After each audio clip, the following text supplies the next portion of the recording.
កែងឆ្វេងកែងស្ដាំកែងដងនេះថែម2 3ដៃទៀតរបស់ប៉ាសា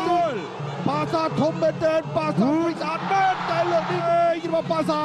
ស្ដាំច្រាគ្នាឆ្វេងចូលមុខបានពេញពីប៉ាសាគាត់ឆ្វេងមួយទៀតសម្បត្តិបាក់ជាប់យល់ឈ្មោះរបស់ប៉ាសា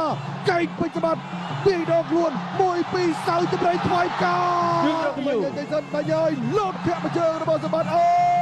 មកដណ្ដើមខ្សែក្រវ៉ាត់កំពូលអ្នកចម្បាំងអូតគូទី3នេះជាគូអន្តរជាតិកម្ពុជារៀរងទឹកទី1ចាប់តាមហើយកំពូលអ្នកចម្បាំងអូតរវាងពេជ្រសម្បត្តិបង្គោលក្រហមរបស់កម្ពុជានិងប៉ាសាអាមីនពួររបស់អ៊ីរ៉ង់បាទពេជ្រសម្បត្តិស្លៀកខោពណ៌ខ្មៅប៉ាសាស្លៀកខោពណ៌ទឹកក្រូចទាត់មកជើងរបស់ប៉ាសាពេជ្រសម្បត្តិដើរចូលទាត់ក្រោមទៀតថយក្រោយបន្តិចបាត់គុំដើរចូលធាក់មកជើងឆ្វេងរបស់ប៉ាសាធាក់ទួទៀតហើយបាទប៉ាសាទាត់មួយទៀតលោកសុំផ្លាប់ពេជ្រសម្បត្តិមិនទាន់ប្រញាប់តបទេតាមទាត់មកជើងវិញតាមដំណើរលើបាំងជាប់ទេទាត់ក្រោមពីប៉ាសាទាត់លើពីប៉ាសាសម្បត្តិចូលគៀដៃចេញនៅបាទតរេដៃទាត់ជើងវិញតែប៉ាសាបកាយកិច្ចប៉ាសាកិច្ចចល័តហើយក៏ជើងស្អិតនឹងទឹកបន្តិចបាទជូតជើងគោះកែងឆ្វេងអើយមានធាក់មានកែងបានល្អគាត់ស្ដាំរង្វង់ព្រះច័ន្ទដូចគ្នាបាទស្ដាំម្ដាយថែមឆ្វេងបុកកែងវិញពីប៉ាសាអើយប៉ាសាកែងស្អាតទាត់មកជើងបាត់ជាប់ធាក់មកជើងថែមពេជ្រសម្បត្តិរកកលារកវិធីសាស្ត្រវិញអ្នកបណ្ដាធំនេះប្របាទចាប់ជើងបានប៉ាសាក៏ចាប់ជើងបានខាងពេជ្រសម្បត្តិនោះក៏ចាប់ទៅវៀនបានដែរបលែងចេញមកវិញបាទប៉ាសាដល់ពេលថ្លឹងគីឡូឲ្យធំមែនទែនដោដៃថែមឆ្វេងថែមស្ដាំរបស់ប៉ាសាពេជ្រសម្បត្តិគេចផុតលោកឆ្វេងកែងឆ្វេងកែងស្ដាំកែងដងនេះថែម2 3ដៃទៀតរបស់ប៉ាសាពេជ្រសម្បត្តិដើរចូលហើយចូលបុកហើយបាទនៅចរាចរណ៍ប៉ាសាធំមែនទែនប៉ាសាវិសាលមែនតែលើកនេះដួលអគុណញាច់ទៅតែម្ដងបាត់ចូលទៅណាមើលមិនចង់ទួនវិញគាត់បដៃស្ដាំសោកបដៃស្ដាំវិញពីពេជ្រសម្បត្តិដើរចូលប៉ាសាលូកឆ្វេងថែមស្ដាំសម្បត្តិបាត់ចេញវៃកែងប៉ាសាវៃពីដៃទៀតសម្បត្តិបាត់ជាប់សម្បត្តិនៅចរាចរណ៍កែងគួរឆ្វេងរបស់ប៉ាសាស្ដាំច្រាគ្នាឆ្វេងចូលមុខបានពេញពីប៉ាសាគាត់ឆ្វេងមួយទៀតសម្បត្តិបាក់ជាប់យល់ឆ្វេងចាស់ទៅពីពេជ្រសម្បត្តិដោដៃខ្លីសម្លឹងមើលគោលដៅពេជ្រសម្បត្តិចូលសៅស្ដាំទៅប្រៃថ្វាយផ្ការបស់ប៉ាសាសម្បត្តិនៅចរាចរណ៍កែងបត់កាប់វៃឆ្វេងវិទៅនឹងរួលប៉ាសាអូយមួយស្វិតសម្បត្តិចូលដោយពត់ស្ដាំដៃពត់កែងឆ្វេងគេចផុតបន្តិចអាញាកណ្ដាលអន្តរាយគុំទាត់ពេលវេលាចាក់ឆ្វេងរបស់ប៉ាសាកែងស្ដាំសម្បត្តិវាយដកលួចចូលមួយយូត្រូខាន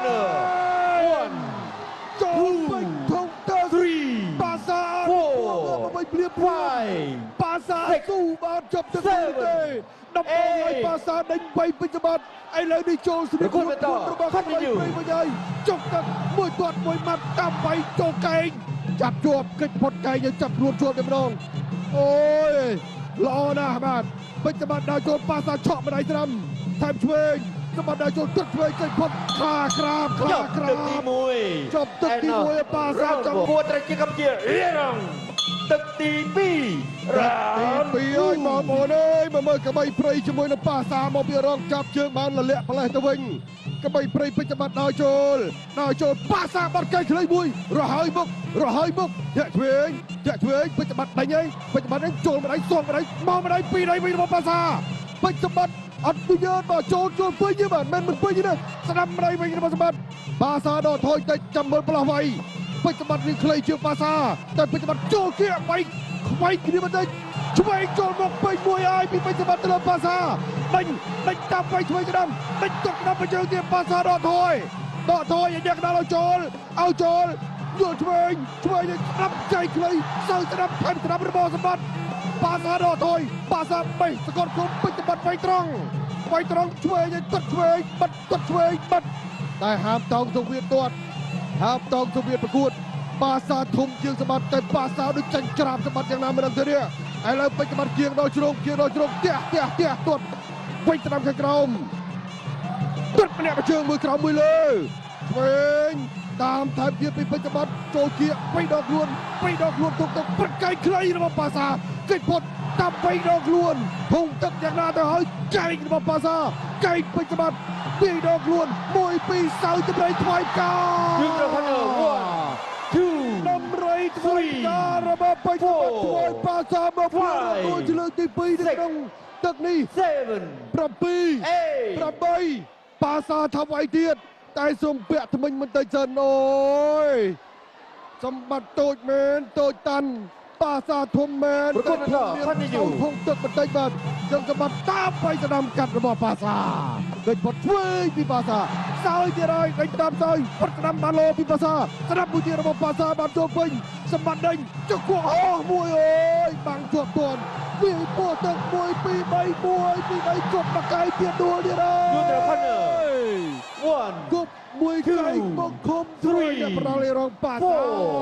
5 អញ្ញាកដាលរាប់លើកទី2នៅក្នុងទឹកទី2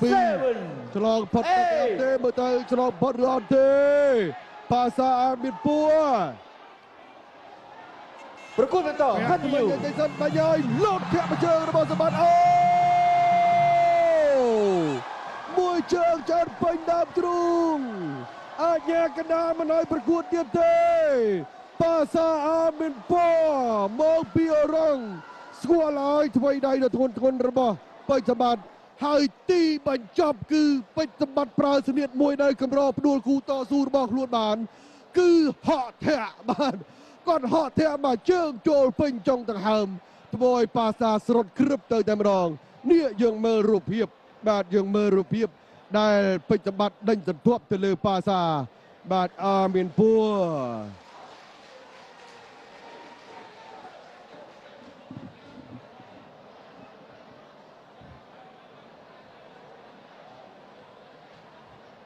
បាទដូច្នេះសម្រាប់គូអន្តរជាតិរបស់យើងបាទគឺពេជ្រសម្បត្តិធ្វើបានល្អមែនទែនបាទសម្រាប់ទឹកទី បាទពេញចិត្តទេបងប្អូនក្របីព្រៃប្រកួតនៅក្នុងថ្ងៃនេះ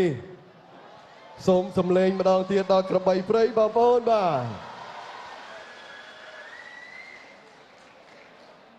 ទោះបីជាគូប្រកួតរបស់ខ្លួនបាទមានកម្ពស់ខ្ពស់យ៉ាងណាក៏ដោយក៏អាចតស៊ូបានឥឡូវនេះខ្ញុំបាទសូមប្រកាសលទ្ធផលជាផ្លូវការអញ្ញាកណ្ដាលបានបញ្ឈប់ការប្រកួតនៅក្នុងទឹកទី2ជ័យជំនះបានទៅលើក្របីព្រៃបាទសម្បត្តិ